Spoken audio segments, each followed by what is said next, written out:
Wow, let me tell you something. I was driving in from Boston. I was pulling on up, and I didn't want to actually use my GPS because I wanted to go by memory. I had a chance to talk to Hartman's mom, Faith Darian, and as I want to just thank Hartman for that just kind introduction. And I was going by memory, and I thought I knew where I was going, and then I had a pause, and I pulled out my GPS, and I was coming up, and as I was coming up, I bumped into this woman who had this dog who was also just leading me down the way. And then I just had a chance to see a couple of students, and I was able to say hello. And it was one of these crazy things, but it was just a great way to start your day, because every day starts with a day of humanity.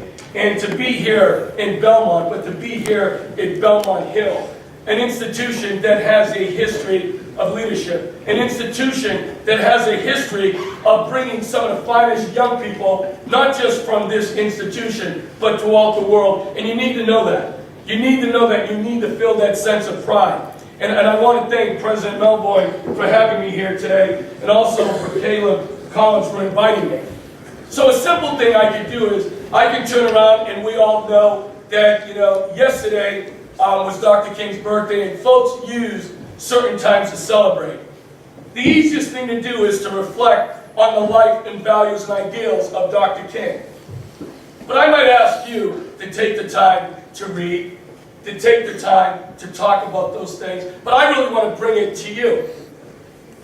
When you start to think of, in 1929, when Dr. King was born, until 1968, to when he passed, you start to think of the history of a man who had an impact not just on this country, but throughout the world. And when you start to really think of it and to think everything he did, he died at the young age of 39. When you talk to a lot of folks and you talk about his history, a lot of folks will think maybe he was 60 or 70, winning a Nobel Peace Prize at the age of 35.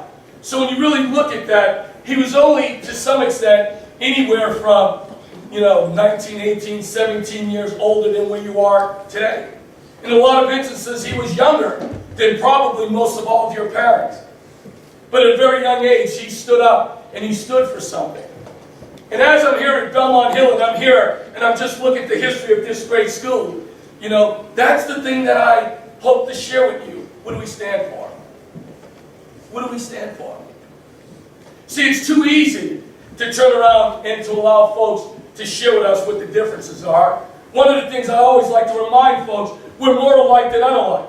I would bet that anyone who's here, if we sat down and we talked about our values, we sat down and we talked about the things that were important to us, I would guarantee most of us, or I probably would say probably close to 75, 80% of us, would be talking about the same values. And that's the exact same things that young folks, not just in here at Belmont Hill, the young folks that I see in Roxbury, Madison Park, or I'm on the West Coast, and I'm talking to folks in LA in the barrios, or when I'm in San Antonio in the barrios, or if I'm in the south side of Chicago, or the north side of Philadelphia.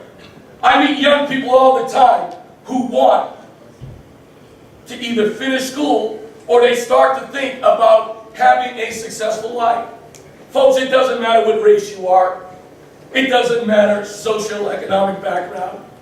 It doesn't matter which neighborhood you grew up in. It's a group of the power of young folks and young leaders like yourself that can change the world. I guess I would say to you, one of the things that Dr. King talked a lot about, and you don't hear it all the time in speeches, but around the power of education and knowledge, but also the power of young people. If you believe this or not, and if you look at the history of this country, or the history of this world, like you look at some of the greatest movements that have happened throughout the world, were led by young people who look like you, young people who are your age, young people who stood for something bigger than themselves. And that's what I think of when I think of Dr. King. I was sharing with Faith this morning. I says I probably listened to the I Have a Dream speech so many times this weekend. I read a new book. I constantly want to learn. I want to learn the ins and outs. And I was thinking the night before Dr. King was assassinated, a 39-year-old had a vision when he was doing one of his great speeches. I've been to the mountaintop. And when he was telling the audience, I may not get there with you, but he was challenging everybody to stand up for what you believed in. And the next day he was assassinated. But at 39 years old, he was also able to tell a crowd, I may not be there with you, but my spirit is there with you, and we have to stand and make sure that things are right. And that was during just the time when the sanitation workers were like fighting and struggling with the union for their own rights. So why am I here at Belmont Hill today? One, not to tell you anything more than what your parents and your teachers and the faculty share with you. And I will share something that might seem a little bit corny. I'm 54 years old, and I still carry a picture of my 7th grade teacher. 7th grade teacher who looked at me and was one of the first people who said, I can't. One of the first people who looked me in the eye and said, if I do the work and I study and I do everything right, that I can.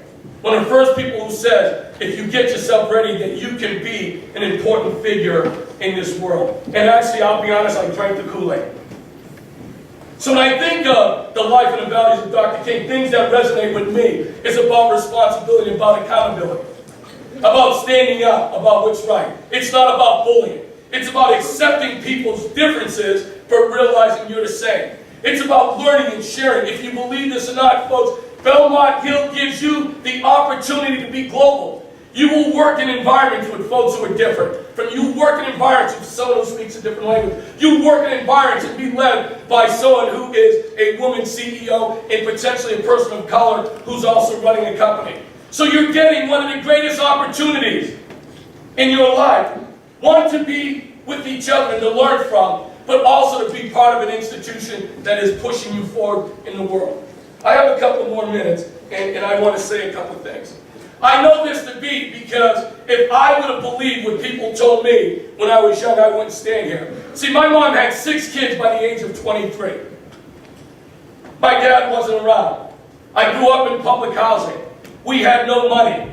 We had no heat. All of the things that everyone said that we weren't supposed to have. So we were crazy enough. Sports was a vehicle. So me and my brothers, we made it through college through sports. My brother played on the Super Bowl 1985. Patriots team has gone on. He's in the Boston University Hall of Fame. My other younger brother played at Springfield College, is in their Hall of Fame. All of that stuff, but that doesn't matter. What mattered most is that we had folks around us who loved us and didn't say it was where you came from, but it's about where you're going.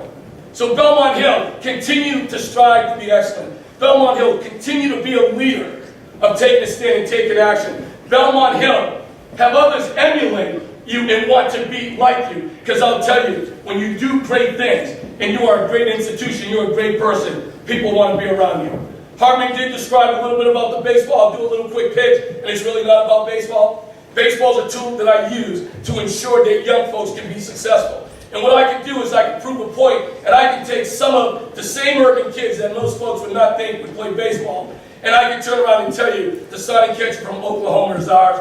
One of our pitchers, Vanderbilt, I can say UConn, I can tell you Oklahoma State, all that stuff. But what matters most is that when they come back and they're college graduates. And what I want to make sure is that we're building a world that my young folks from Boston and the young folks from Belmont Hill are going to come together and really create our communities, our country, and a world that's inclusive and accepting of all. Thank you for giving me a short time to be with you. Continue to be great, and hopefully I have a chance to meet some of your parents at lunchtime where I'll be talking to them more. Belmont Hill faculty, thank you for what you do. Thank you for building a generation of the next great leaders, and we love, we value, and we appreciate you. Thank you so much.